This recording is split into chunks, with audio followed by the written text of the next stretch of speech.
రాజు చిరకాలము జీవించును గాక. హల్లెలూయా. ఏంటి రాజా, నేనేంటో, నా స్థితి ఏంటో, నా పరిస్థితి ఏంటో తెలిసి నువ్వు వాళ్ళు చెప్పిన గిట్టని వాళ్ళు చెప్పిన మాటిని నన్ను సింహాల గృహలో వేస్తావా? ఏమండి, దేవుని ఉగ్రత నీ మీదకి వచ్చును గాక అన్నాడా?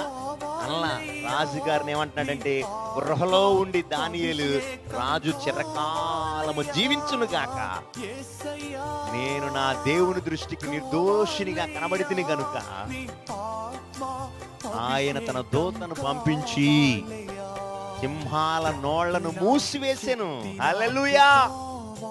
సింహాల నోళ్లు మూసేసి నన్ను సంరక్షించాడు.